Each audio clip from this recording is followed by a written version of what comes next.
Good evening. My name is Marina. I am the President of the Australian Society for Computers and the Law.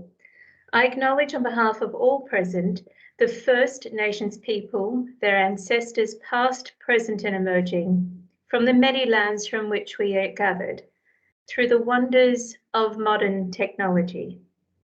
And it is modern technology that we'll be discussing this evening.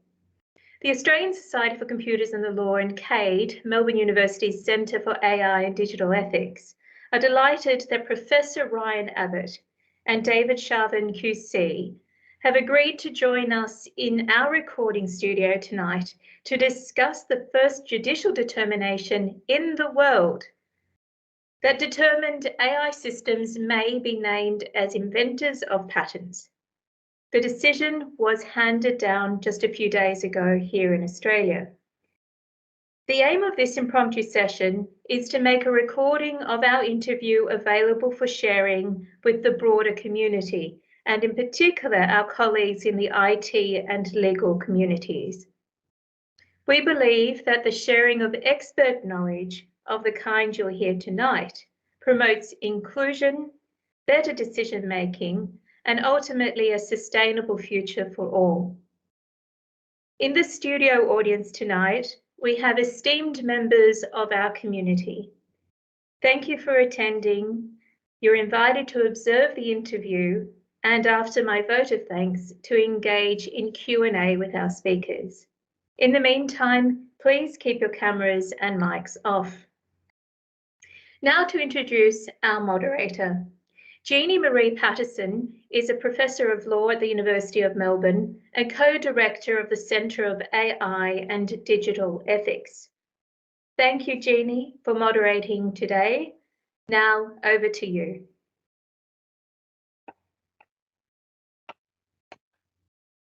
Thank you so much, Marina. As always, I don't know what the Australian community would do without the Australian Society for Computers and the Law and your fabulous efforts at bringing, discussion, ideas, information to all of us. So thank you as always. Thank you also for our two speakers for being prepared after what must have been a very busy 6 to 12 months for being prepared to speak to us tonight. It's very generous of you. We're going to speak about the recent decision in Thaler and the Commissioner of Patents, which held that an AI system can be recognised under the Australian Patents Act as an inventor, though it cannot be the grantee or holder of a patent. This is a world first, and it sparked headlines across the world. It's part of a worldwide litigation strategy to push for greater understanding and recognition of AI inventors. So as I've indicated, we're lucky enough to be joined by two of the lead players in this litigation saga. First of all, David Shavin QC. David practices primarily in patent law and intellectual property law, competition, telecommunications, administrative law, corporations, and commercial law at both trial and appellant work, predominantly though in the Federal Court and in the High Court.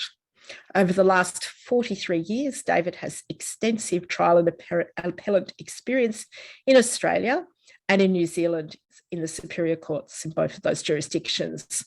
He focuses heavily, but not exclusively, as we've just heard, on patents, especially pharmaceutical and life sciences, and computer-implemented inventions. Trademarks, competition administrative law, as I've mentioned.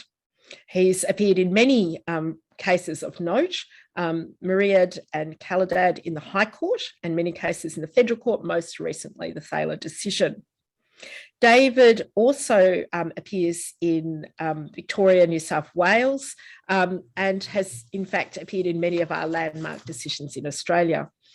As I've said, he practices in New Zealand as well and played a large role in the Pfizer Viagra patent litigation. For 9 years, David lectured in the master's program at Melbourne Business School, and also at Monash University, and has taught with, the names of our community, Professor Maureen Brunt, the late Professor Baxt, Professor Fells, Professor Williams, and Officer. David has been an accredited leader mediator and a former trade practices editor of the ABLR. David's, so I think you can see we've got a very learned speaker for us today, and we're delighted to have you here, David.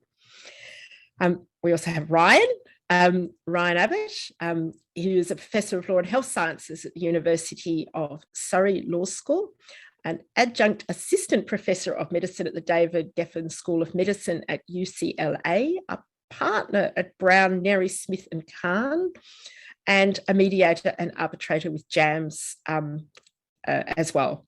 He is, of course, the author of The Reasonable Robot, Artificial Intelligence and the Law, and many articles about law and artificial intelligence and the significance we should give to that relationship. Ryan's published widely on these issues, as well as on life sciences and intellectual property in leading legal and medical and scientific books and journals. And his research has figured prominently in the popular press, including the Times, the New York Times, Financial Times, and other media outlets. Professor Abbott has worked as an expert for the United Kingdom Parliament, the European Commission, the World Health Organization, and the World Intellectual Property Organization. He's a licensed physician and patent attorney in the United States, a solicitor advocate in England and Wales. And Intellectual Property magazine named him one of the 50 most influential people in intellectual property. So thank you, Ryan, for joining us. What we're going to do is we're going to talk a little bit about the decision and its background, and then we're going to turn to the significance of the decision and perhaps some of its controversial elements. So I'm going to start with Ryan. And Ryan, I was just hoping you could tell us, this is the first case to recognise an AI inventor, despite there's been litigation elsewhere. Can you tell us why, as a general matter, this issue is important? Sure. And just before that, thank you so much to you and Marina for having me here. And it's great to share the stage with David. And thanks so much, everyone, for attending. And we're really very excited about all of this. It was the first case to decide that an AI could be listed as an inventor. It comes a couple of days after, depending on the time zone, or one day after South Africa granted a patent for an AI listed as the inventor, although there are some differences with this. This was certainly the first judicial opinion holding it this way. And there are a number of issues raised by the case, but the primarily important economic one is that we are moving into a new paradigm in research and development with AI being increasingly used, and moving from, a bunch of laboratory scientists sitting at a bench painstakingly doing things to people making, using, building, and developing AI to do these same sorts of things. And at principle is, well, if you have an AI do something that results in inventive output, can that sort of thing be protected? Or because you don't have a person who directly contributes, depending on the law of the jurisdiction, to the claims or to the inventive concept behind the invention, is that sort of thing unpatentable? And as a matter of policy, we think it is critical that companies be encouraged to invest in AI to generate these socially valuable outputs, and that this is really what we want out of the patent system. And it would be a perverse outcome if, because you had an AI doing some of the things that people used to do, you couldn't get protection, particularly as in 10 years from now, AI may do substantially better than a person in some of these areas. And this was an area over which there was a lot of legal uncertainty, and which we think this case has been very valuable at helping to drive forward. Thanks, Ryan. Now, one of the elephants in the room here is what's, of course, meant by an AI, what the case decided, and what we should think about generally. But let's hold that very technical question for a moment and look at this case. Can you tell us a little bit about Dr. Thaler and DABUS, the AI in question? Indeed. And the judge in this case and the patent office got much more into this than the other patent offices around the world did. The other patent offices essentially agreed that, when someone lists themselves as an inventor, the patent office doesn't get behind that. Indeed, that's not their focus or specialty. It's not really generally grounds for not granting a patent, although there are proceedings for third parties sometimes to interfere in that if they think they haven't been appropriately acknowledged. But the court in Australia was very interested in this and what it was that DABUS was doing. DABUS is the latest iteration of Dr. Thaler's proprietary AI system, and it is an artificial neural network-based system. In early versions of this, there were two neural networks, one that was trained on data, corrupted the data, which resulted in it outputting novel information, and a critic network that would evaluate what was coming out of this first network and telling you what was new. And if you told it what you were looking for, it could tell you, well, this is what you're looking for, like a new car suspension. But DABUS now does this with hundreds or thousands or more neural networks, each neural network encoding for an idea, the machine being trained in basic concepts by combining basic ideas together, and then in later stages in unsupervised machine learning processes, it self-develops complex ideas and flags these for value.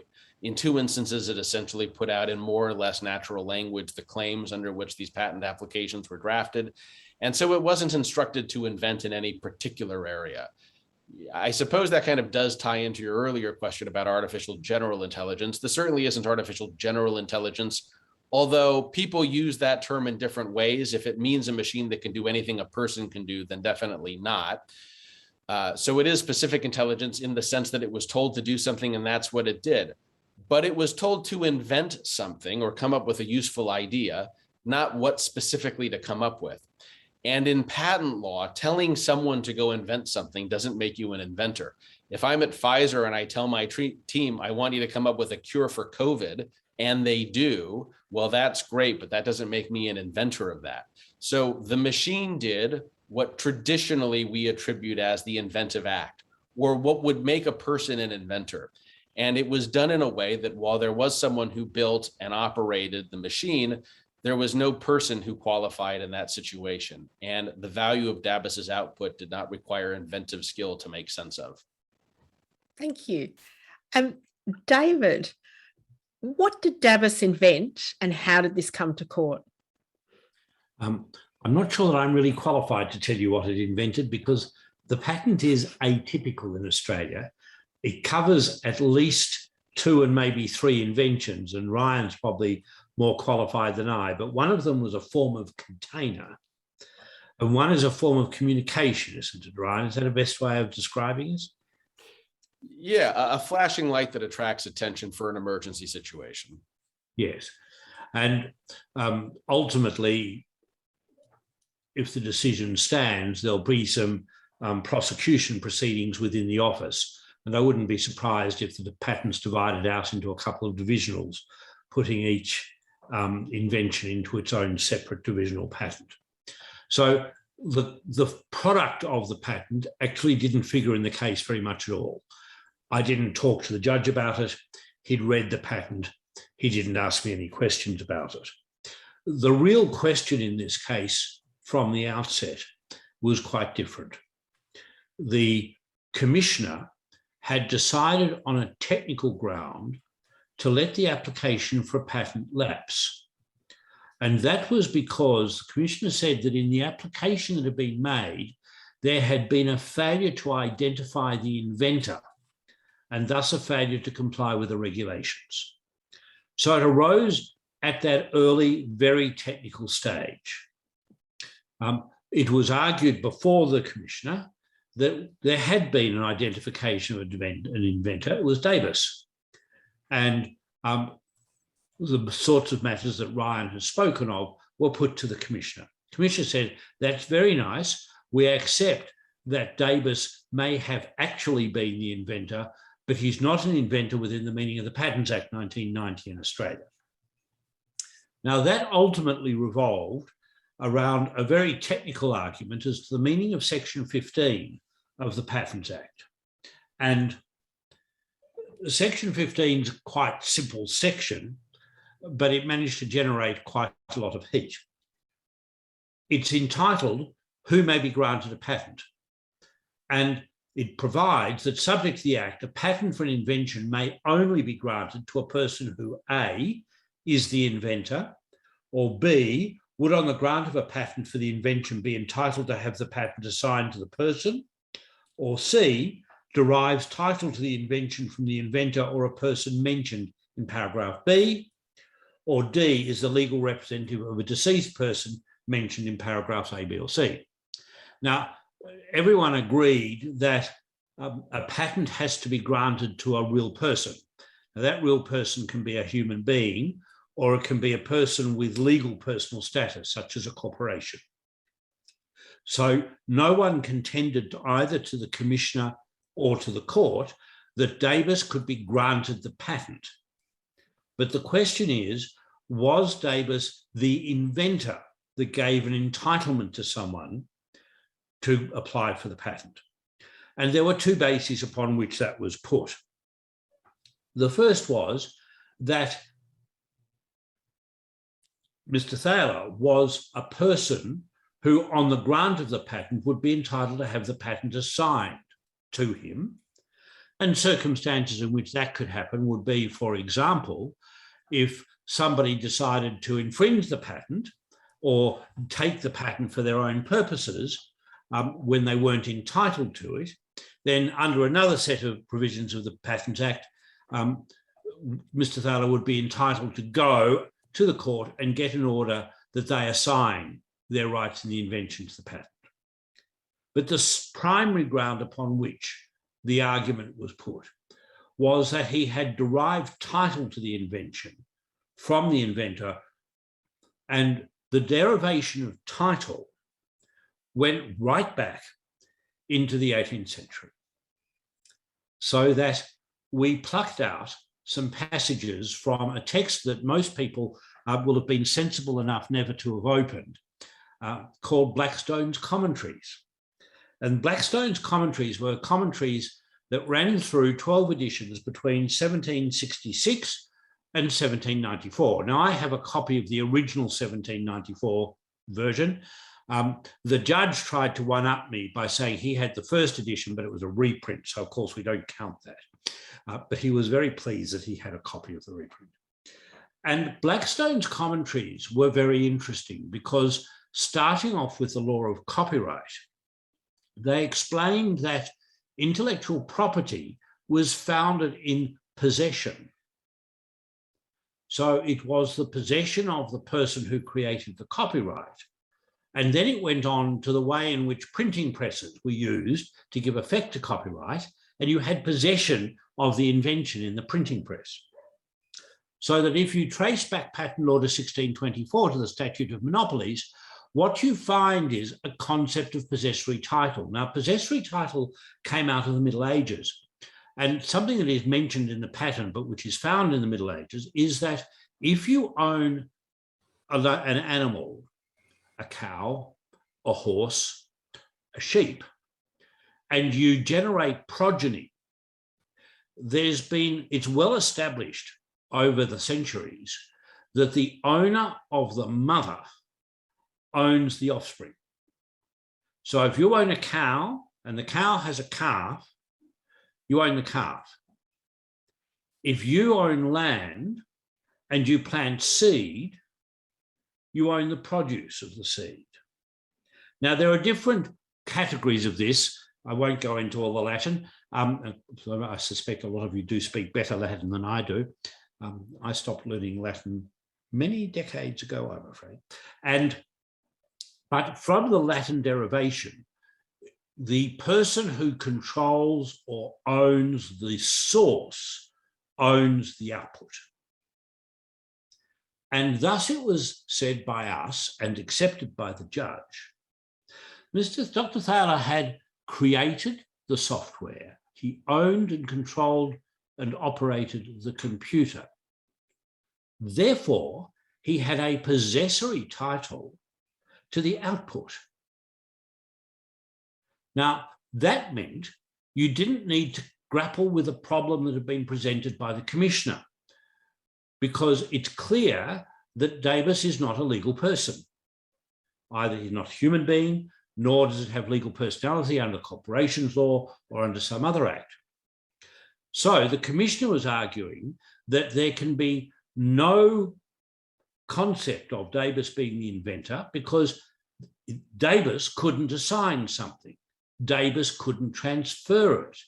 DABUS couldn't take its title and give it to someone. We said, well, that's terribly interesting, but it doesn't matter.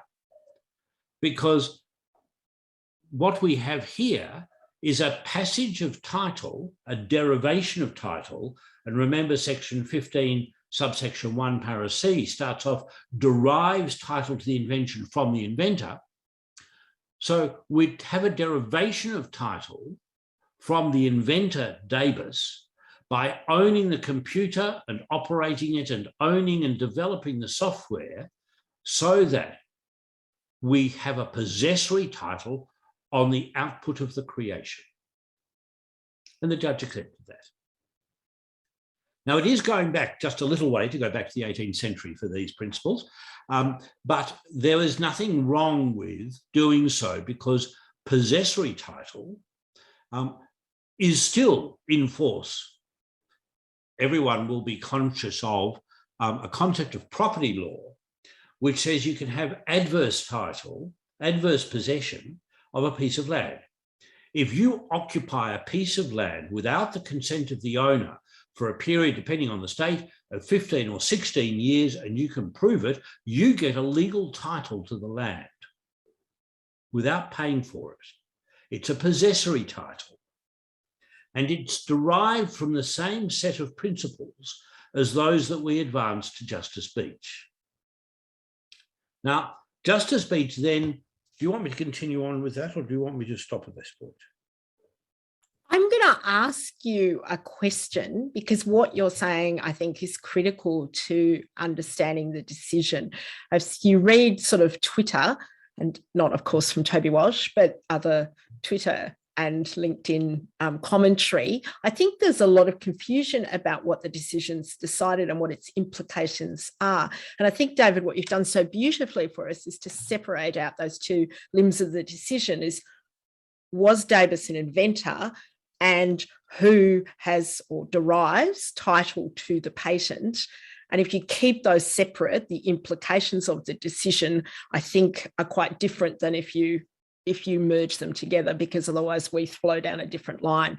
So I think those two aspects are critical, and the sort of rigor of the law in reaching those decisions reminds us that perhaps the law can respond to new technologies. But can I take one of you back to that first question about inventor? Why was DABUS an inventor who could then, from whom Dr. Thaler could derive title, as if DABUS was a tree or a cow? Why was DABUS an inventor where, you know, the use of software in a lab is not? Who wants to answer that one? Ryan, do you want to start? And I'll... Sure, quite happy to. And thank you, David. That was an excellent explanation. And Jeannie, yes, it is unfortunate how many people writing about the case have sort of only looked at the very top headline of something and essentially construed what they think might have been the outcome of this case. But luckily, no one in this Zoom meeting will have done that or will be planning to do that. And yes, one can almost forgive the public for not understanding the distinction between inventing something and owning something, although one is rather surprised when patent attorneys and reporters make these statements. But anyway, why was DABUS an inventor here? Well, you know, this case has a whole lot of very interesting issues, you know, including prospects of co-inventorship. But in these cases, again, it comes back to DABUS having done what it is that an inventor traditionally does, and not having a person who did that. So someone built DABUS, and that is true, but DABUS was not built to solve a particular problem or to do anything in particular. Sometimes in patent law, finding the problem to be solved can make one an inventor, but that is usually not the case. Usually problems are well understood, like I would like a car suspension that, you know, performs better, or a computer chip floor plan that is more efficient. You know, rarely is it that one doesn't know what they're looking for. And in this particular case, DABUS wasn't told to do anything at all. And when someone programs an AI, if they're programming it to solve a very specific problem and there's inventive skill required to do that, I think there's a strong claim that that programmer might be an inventor. That didn't happen here. And it's also a challenge that some of these AI systems, not DABUS, but others used by Microsoft and DeepMind, may have thousands of people programming them spread over time and space. And the idea that saying the programmer is the inventor, while fact specific, you know, doesn't work in all instances. Finally, recognizing a solution as valuable can make someone an inventor also sometimes, when that requires inventive skill. But again, if a machine spits out something like, you know, here's the cure for COVID, just being the person to recognize that has value isn't the sort of thing that would make someone an inventor. Unless a machine says, here's 10 possible compounds that might cure COVID, go test them and see which one works best. But again, it all comes down to whether or not you have a person who, while this is somewhat jurisdiction dependent, Germany and the UK have different standards for what makes someone an inventor. If someone in UK law isn't an actual deviser according to case law, or under US law wasn't an inventor that contributed to the claims, then there isn't a person you can list. And the EPO has recently suggested that perhaps one solution to this is just not to name any inventor if you don't have a person. But if you do have to name an inventor and you don't have a person who's an inventor and you can't name the actual deviser because it's a machine, you're again left without a patent. And then we don't get the benefits of patent law and encouraging innovation, et cetera, presumably. Well, yes, what I'm saying to companies is if you're operating in a space where patents are important, and both David and I have a life sciences background, so it's more important there than perhaps anywhere. You basically say, sorry, Pfizer, even if you could use an AI to make a new COVID vaccine, we won't let you do that and get a patent. You will have to either artificially insert people into this process, even if it slows it down, or just not use a machine, or fudge it, which works up until someone suing to enforce a patent. And then 10 years later, you're deposing the inventor listed and the inventor says, oh yes, that came out of a machine, but they said I could just put my name on it and it would be fine. One of the purposes of this case was to avoid that sort of thing happening and all the uncertainty around investment in this area. So in that sense, David, I think you wanted to comment to take that line of argument a bit further. Yes, the judge commented on the pharmaceutical application. We gave the judge a report I think it was in Nature, of some of the applications. And in the current environment, what is developing in the pharmaceutical industry and life sciences is a use of proteins rather than the use of small molecules. So that if you have an antigen and you want to find an antibody to it, and you give a computer masses of data about various shapes and sizes and receptors and the reactions of various proteins and structures, it's not inconceivable, and apparently it is now happening, where they give supercomputers this data. And the supercomputer will come up and say, well, I think that if you create a molecule with this shape and this composition and these receptors, then it may well bind to the receptors successfully of the antigen. And thus the person who would be the creator of the antibody would be the computer, and probably do something in a matter of days or weeks that might take decades. Those who've been involved in life sciences will remember not so long ago when it took days just to generate the DNA of a single molecule, whereas now you can put them through computers and they'll do 4,000 in half an hour. And that made the Human Genome Project possible. So that the involvement of computers in saying, okay, here are 4 possibilities. Now, you go away and do your clinical trials and do your toxicity studies and do your dosage studies. So you still have the human scientists, but the person who's actually created the structure will be the computer. And that's an application for artificial intelligence that will be real. What, of course, no one knows, and the judge averted to this, but he didn't explore it deeply because he didn't have to, is what the standard for inventive step will be in those circumstances. Because the standard for inventive step is that you start off with something called common general knowledge, which is the knowledge held by the notional person skilled in the art. And then you take a test which says, would a person, an unimaginative, highly skilled technical person, working by a matter of routine steps from that common general knowledge, move from the prior art to the invention? Now, how you apply those concepts in the context of artificial intelligence is going to be a challenge to all of us, and I suspect will not be resolved overnight. So No. to come back to the base point, all the judge decided, neither more nor less, is that artificial intelligence, as described to him and as he's described in some detail in his decision, can be called the inventor, but is not the person to whom the patent can be granted. He did not pass any comment on whether the patent in front of him was valid. He wasn't asked to do that. Because the patent had been rejected at the outset on the application, because the application was said not to comply, the commissioner hasn't looked at the questions of validity. So there's a long pathway from here, assuming one gets through the appeals and the Justice Beech's decision is upheld. What would next happen is, after that legal process, it goes back to the commissioner, who would assess its validity under sections 18 and 40. Yeah, no, that's interesting. I'll come to you in one sec, Ryan. So that's a very interesting comment, David, because some of those applications that you're speaking about with the pharmaceuticals are closer to what we might see as predictions than inventions. I think it might work if you try this, as opposed to I've invented this. And there's a variety of different technologies, of course, that might be able to do that. So there's a lot to unpack here if this decision goes further. Ryan, do you want to tell us? Make a comment. Legal principle. There's a legal principle of paragraph 53 of a decision called the omeprazole decision, Hassel and Alpha Farm.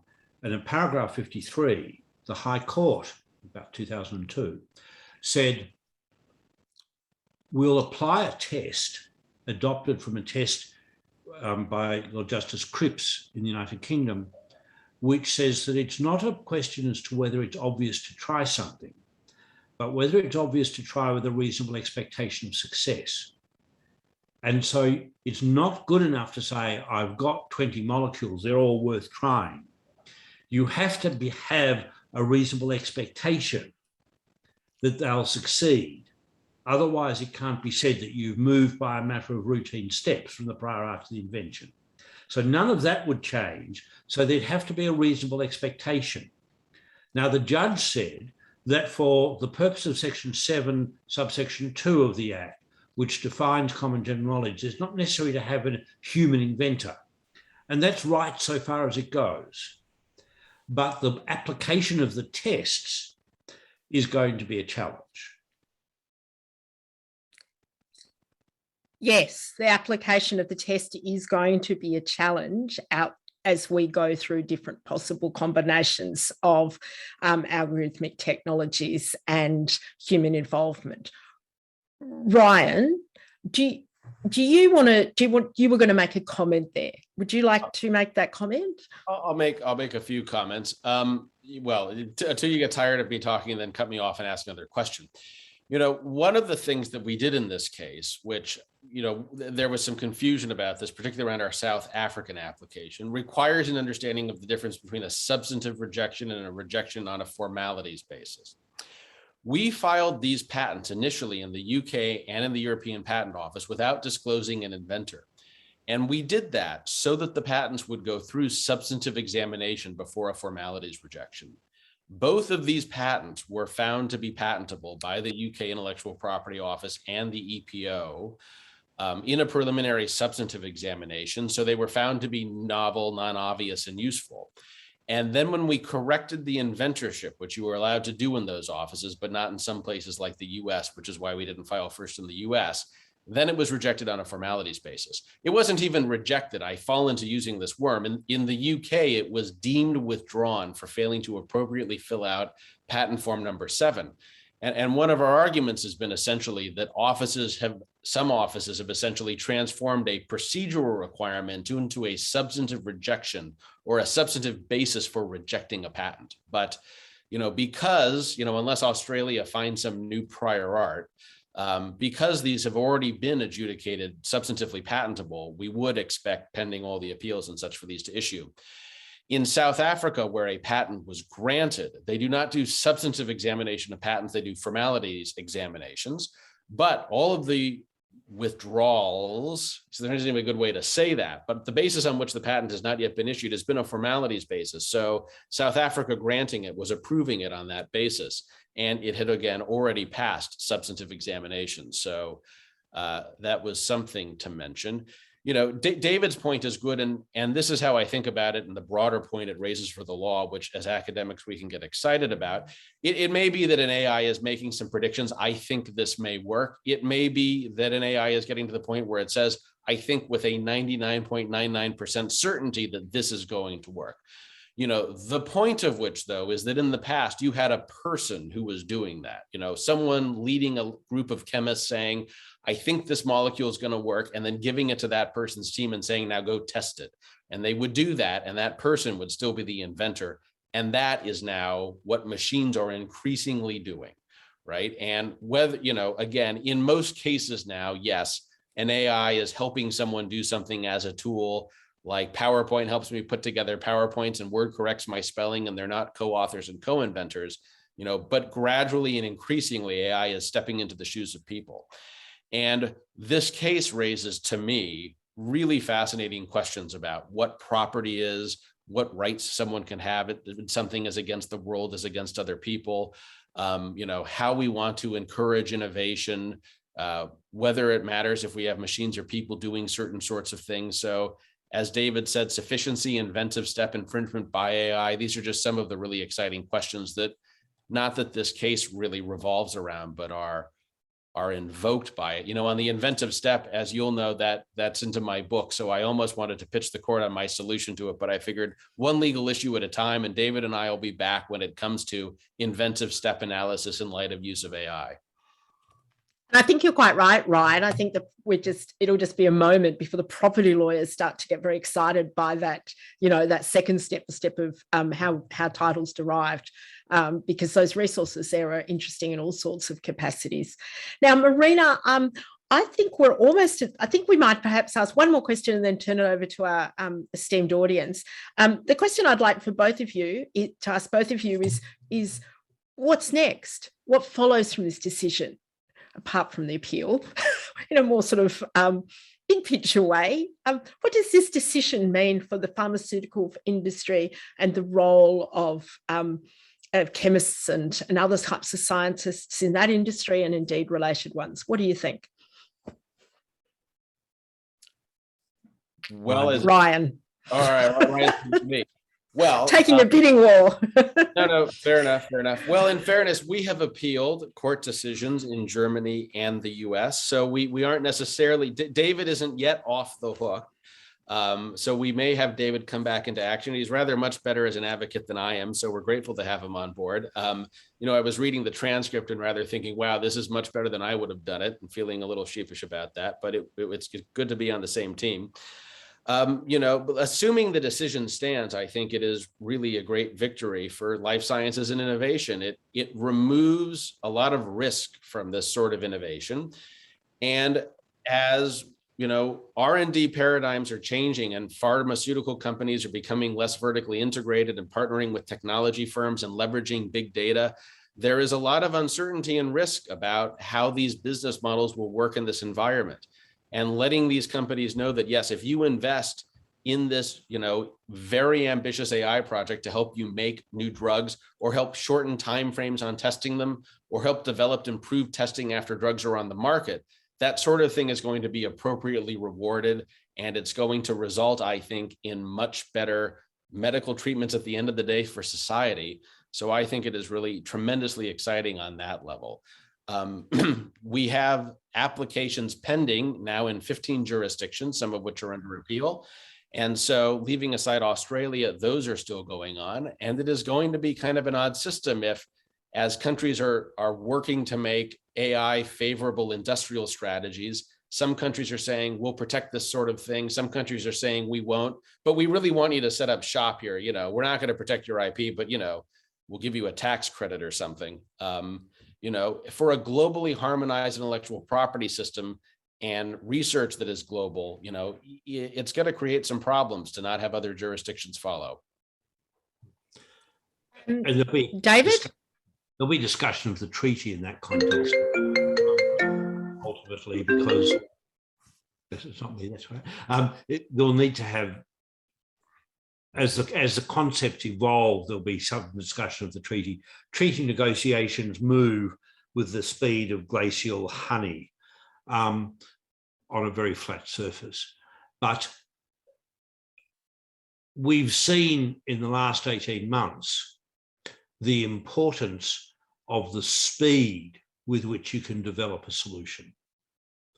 So with COVID, what's been important has not just been the science of developing vaccines, whether they're new messenger RNA vaccines or whether they're traditional vaccines, but the speed with which they can evolve, the speed with which they can adapt for mutations in the virus, the speed with which they can be tested for safety and efficacy, and determination of dosage and determination of side effects, and perhaps determination of subpopulations that might be exposed to risks that the balance of the population will not be exposed to. So the times when we were able to luxuriate with 400 PhDs sitting in a bunch of labs and working their way painfully through the process of developing molecules is gone. That's what used to happen. And Ryan will know, and I know of large pharma, and earlier in my time as a silk, and they had laboratories with 400, 600, 800 PhDs, all working at laboratory benches, developing molecules. It takes time and it takes an awful lot of money. And you have a very small hit rate. So something which can speed that up, improve the hit rate, is going to be significant for public health. But it raises issues.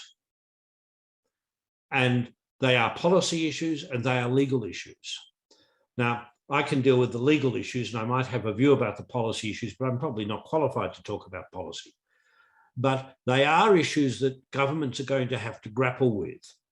And I suspect that the proper course will be that as some of these decisions start to flow through, there'll become an increasingly urgent need for national governments to get together and determine the scope of the treaty. In America, for example, there are statutory provisions which seem to provide that you have to have a human being as the inventor. In other countries, seem to, on one view. Hopefully you'll win. But lots of different statutes are in different language because the treaty requirements at the moment are quite open. And if in fact it's desired that there be some provision made for artificial intelligence, then there'll be a need to set some rules around it, and that will require a new treaty. But as I said, in past history, and given the partisanship available going on in the world at the moment, you'd have to be very optimistic if you thought that that was going to happen anytime soon. So you're going to have a fragmented result in different countries with different approaches to innovation and development, different tolerances to the profits that people will make when they get it right, and different tolerances for the impact this will have on human existence, the benefits of having the new life-saving drugs, the costs in terms of the extent to which it will be seen as artificial intelligence in non-life sciences areas, gaining an influence on daily life. So I think these are consequences where the door's been opened a crack at the moment, but you can see this world on the other side.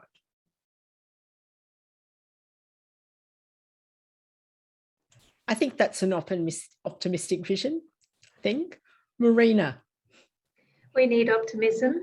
So fantastic words. Let me thank our speakers and then move to Q&A. So those in the audience, please be ready to put yourselves on camera if you like for that open discussion. But on behalf of CAIDE and AUSCL, thank you so much, Ryan, David and Jeannie, for your time this evening and morning, Ryan. Your time and insight were well spent, and we'll now share that with as broad a community as possible. It does feel as though the conversation is just beginning though, and we look forward to having more conversations with the three of you going forward. Now to Q&A with our invited audience.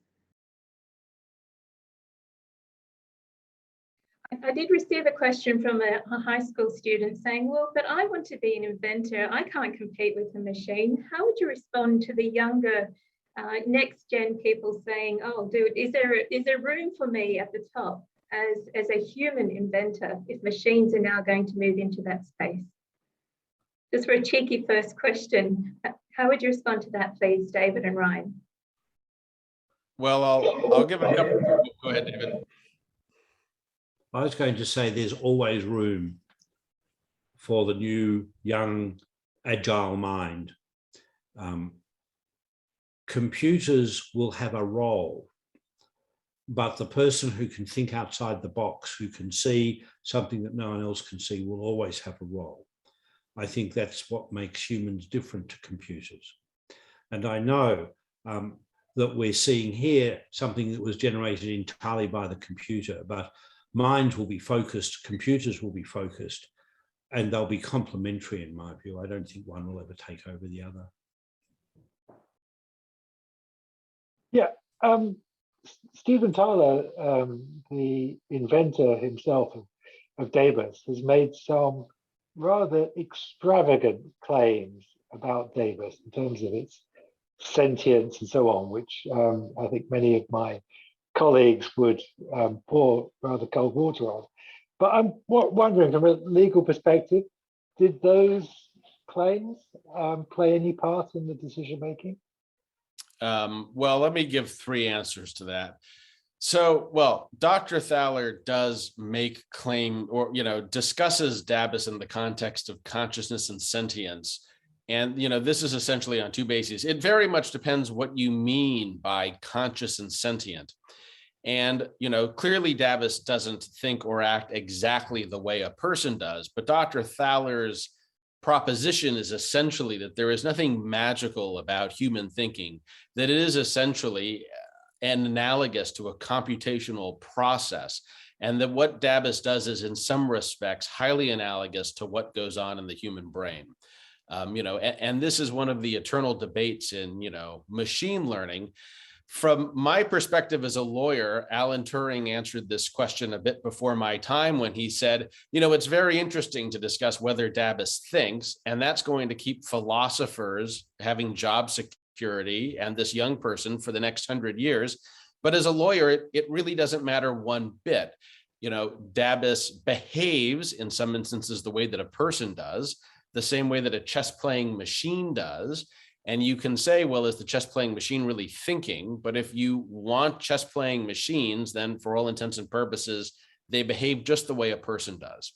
And what we want in this space out of machines is machines that behave like inventors, that generate socially valuable innovation. And whether or not DABUS is approaching something like consciousness or sentience, however you would define that, or as a purely unthinking series of algorithms, we're getting what we want. And that's what the law should be concerned with, more function than metaphysical distinctions.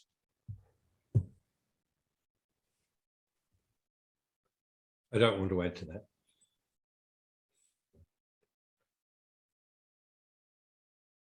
Yeah, thank you, Jeannie. Thank you, Ryan and David, for that fascinating talk. I guess my question is about inventive step. And Ryan, I think you did mention that you might go into that next, but I guess I kind of struggle to see how the AI model has taken an inventive step. Like, it seems to me that the inventive step is the person designing the overall system. And I'm sort of, if you could explain a bit more about how the system itself has taken an inventive step. Sure. Well, I was discussing that in the context of how the inventive step analysis will change based on uses of AI. And the real short answer to that, even though that wasn't your question, is DABUS is an inventor here legally under Australian law, but inventors are not skilled persons.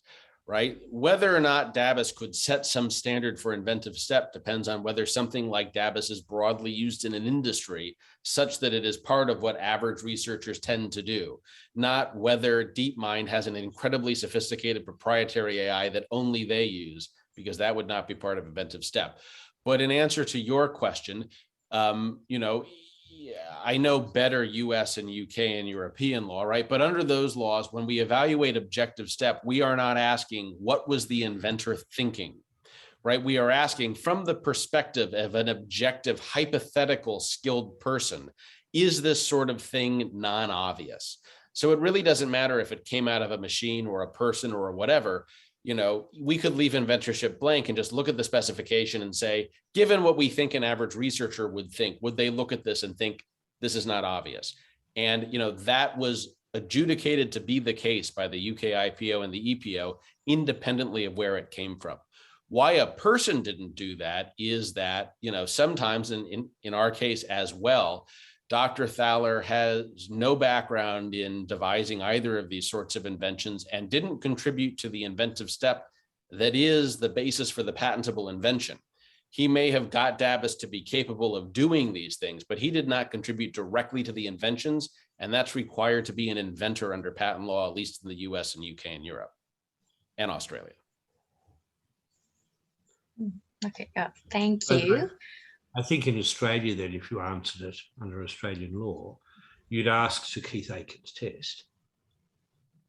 You wouldn't get a different answer if you took Sequenom's test in Lockwood number 2. So if you say, well, what's CGK? Would you prove that in the ordinary way? Then you'd ask, would the notional person skilled in the art, the avatar discussed by Chief Justice French, move by a series of routine steps? So you're looking, at least in the early years, not at a routine artificial intelligence, you're looking at a routine notional person of skill in the art. From the prior art to the invention, and we know that by a matter of routine steps, we mean a series of steps with a reasonable prospect of success. And we know from Mayer and Son Farmer that the full federal court last year said, and that's not a mathematical proposition of saying it's 51%. You can have a less than 50% prospect and still have a reasonable expectation. Now, the bottom end of that's really unclear. But so when you take those kind of core principles, you can see how it can apply, at least in the early years. If you had AI everywhere, then it might complicate determination of what's the person of skill in the art. But we're not at that point yet. Does that help? Well, I guess that I'm not saying that the inventions themselves were obvious, like the actual container or those things were non-obvious. But I guess my question kind of goes to, in terms of the learning algorithm, what it's doing is sort of obvious in the sense that it's performing those computations.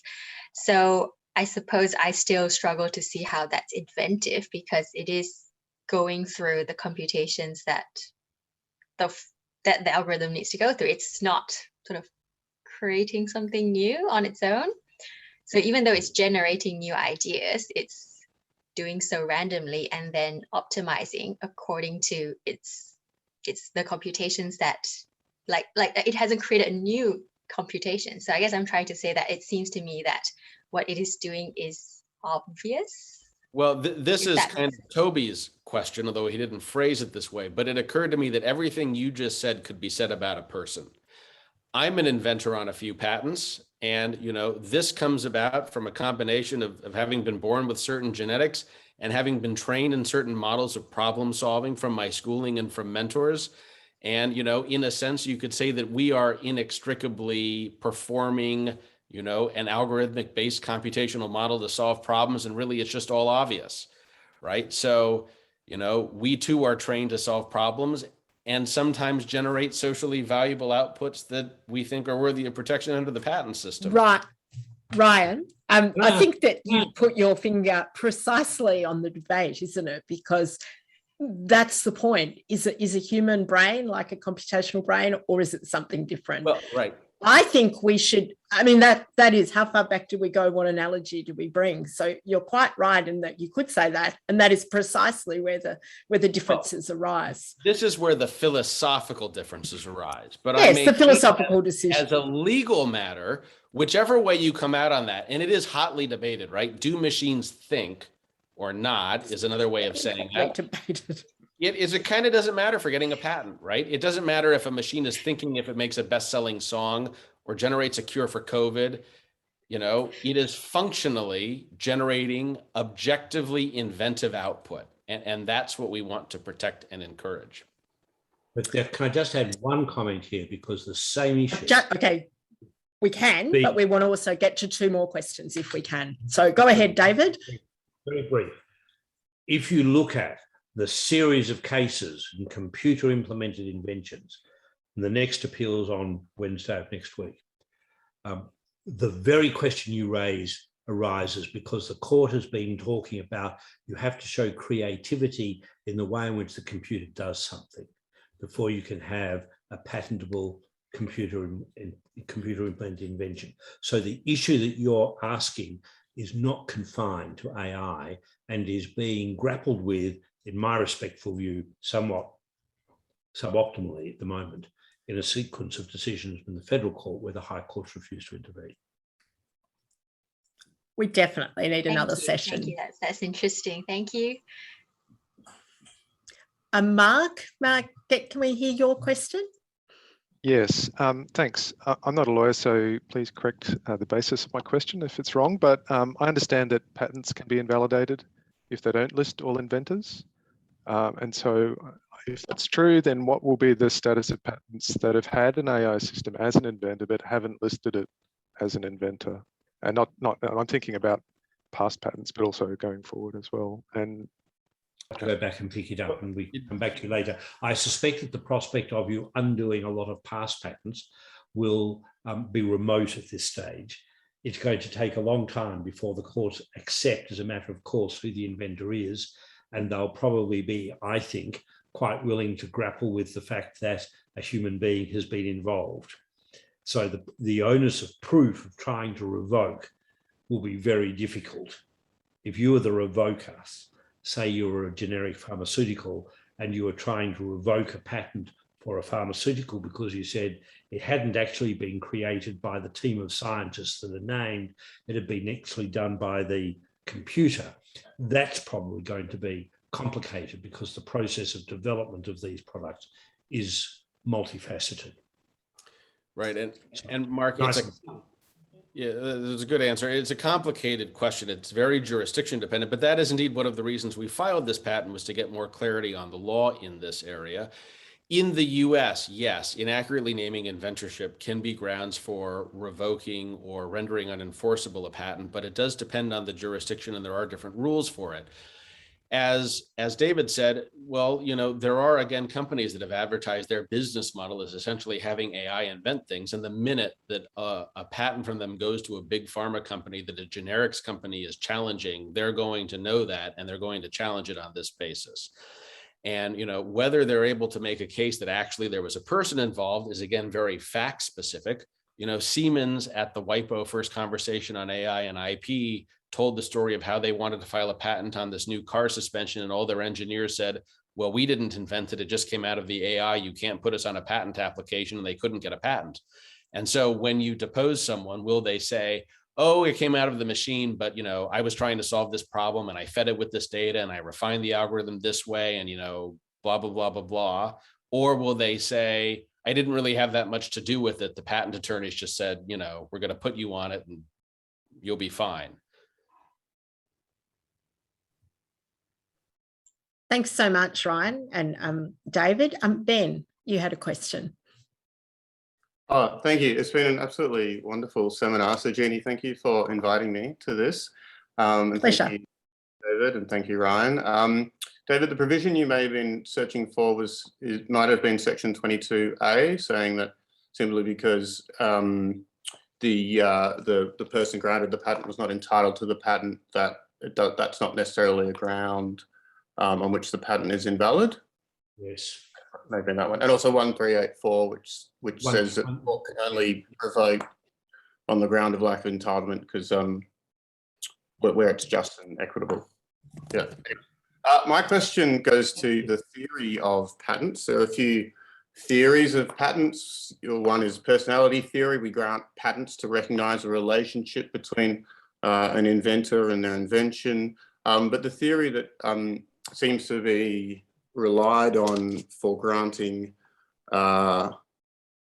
inventorship status to AI is utilitarian incentive theory, that if we didn't grant patents to the inventions that are created by AI systems, then those inventions would never come about, because that patent reward, or the prospect of that patent reward, acts as an incentive to get potential inventors to do something they otherwise wouldn't do. The question I have is that presumably AI systems are not very sensitive to the patent incentive or to other types of incentives. And so I'm a bit uncertain how you apply utilitarian incentive theory to an AI system. The maker of the AI system might be might be sensitive to that patent incentive. And so why is it not sufficient that that the AI systems can be the subject matter of patents, rather than why do we need to go the step further and say, oh, the fruit of the AI system, to hark back to what David was saying earlier about cows and calves and land and trees, that also must be, the person who produces, or the thing that makes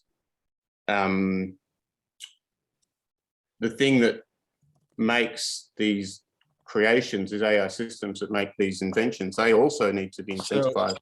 Ben, just to hop in and answer that. Right, of course, we're certainly not saying that an AI is going to be encouraged by the prospect of a patent. In all these cases, it is about having incentives for people, but the incentive is now no longer becoming directly invent, but build sophisticated AI systems that will generate socially valuable innovation. And it's not enough to have a patent on DABUS, because it is the things that are coming out of DABUS that are the things that are to be commercialized and incentivized. And there is a personality rights theory, but essentially DABUS has made two new inventions, a beverage container and a flashing light, both of which would be instantly reverse engineered the same way Siemens car suspension would have been reverse engineered. If DABUS was making a cure for COVID, you would need COVID's controversial, but a cure for rheumatoid arthritis. Without a patent on the cure for rheumatoid arthritis, a drug company can't spend hundreds of millions or billions of dollars getting that drug approved and then marketing it. So to commercialize the invention, there does need to be a patent on the invention.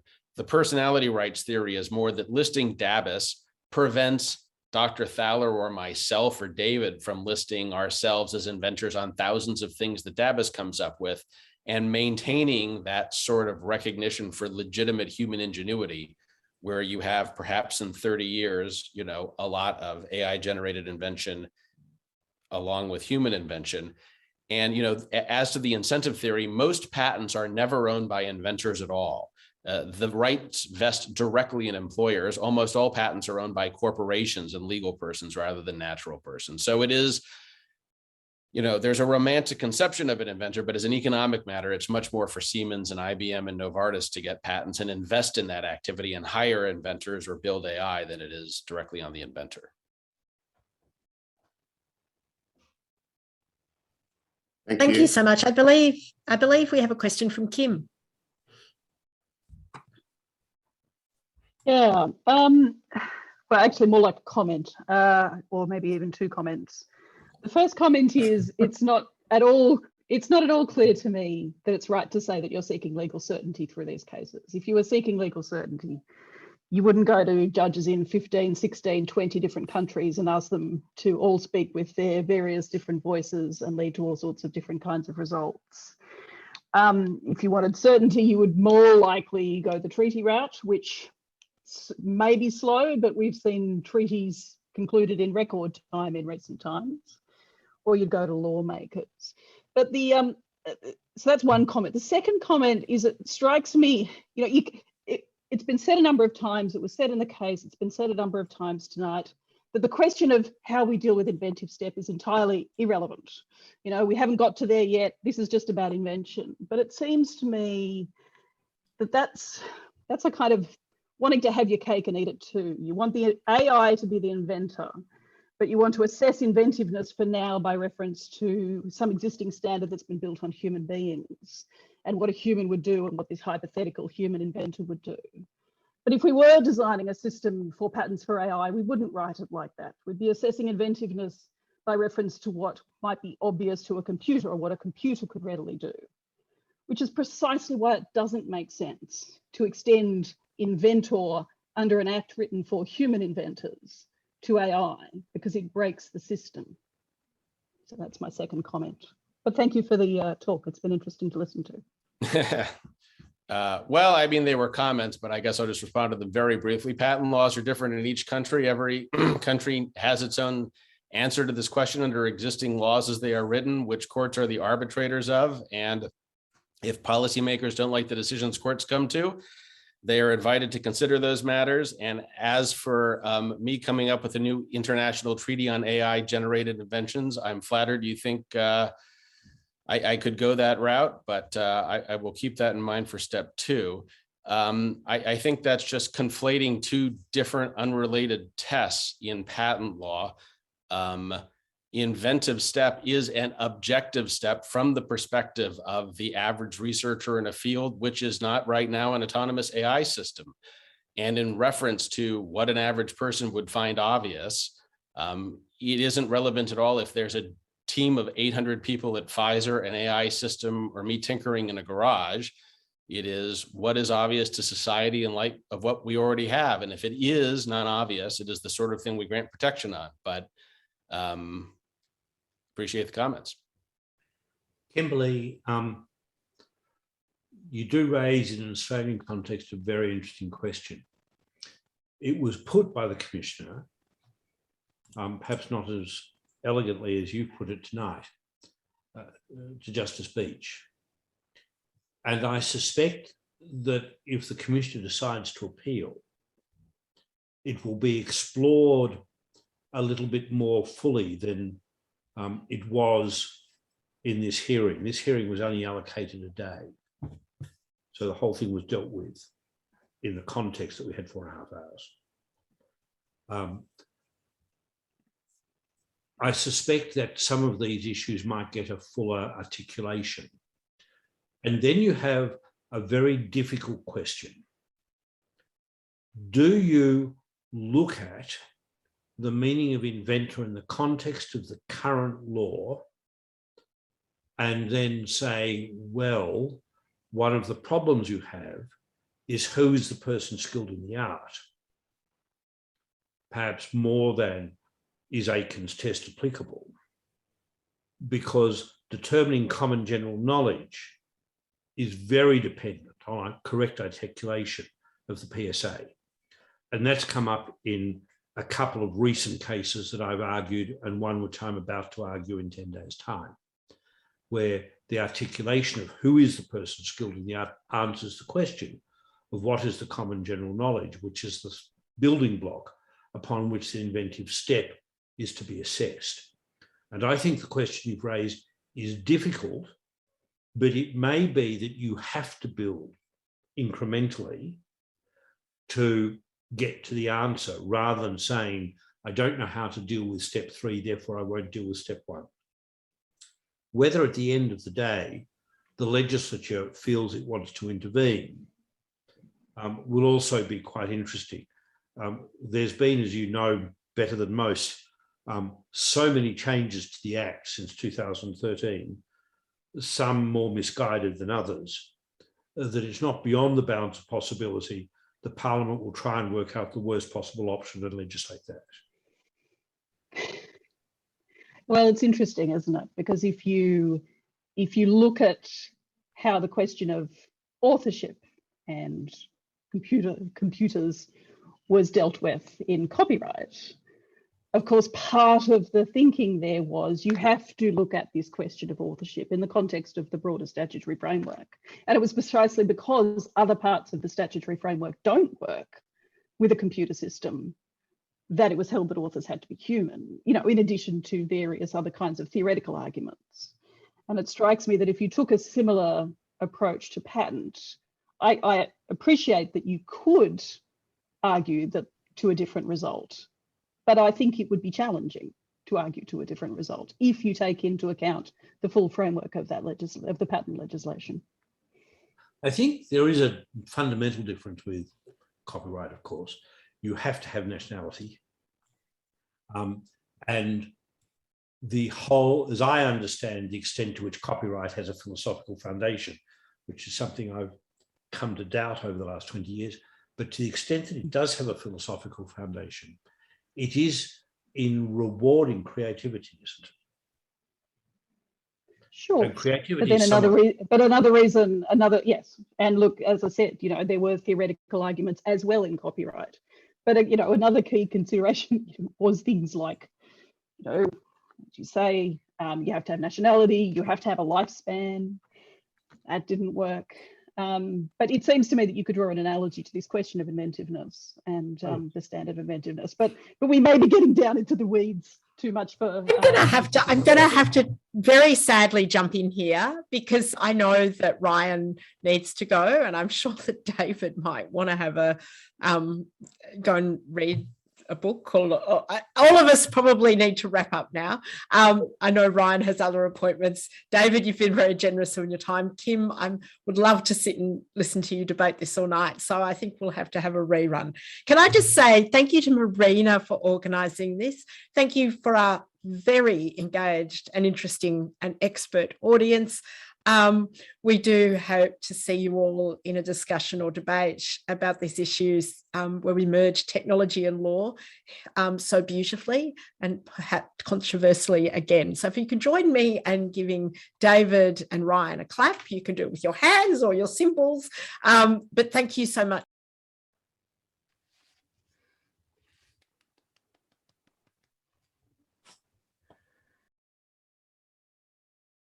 David, Ryan, Jeannie, thank you so much on behalf of the Australian Society for Computers and Law and CAIDE for your presentation this evening. Much food for thought, and I can't help but say this is the start of many wonderful conversations. Thank you for your time, your patience, your wisdom, and we look forward to hearing many more insights as this increasingly important area of the interface between law and technology evolves.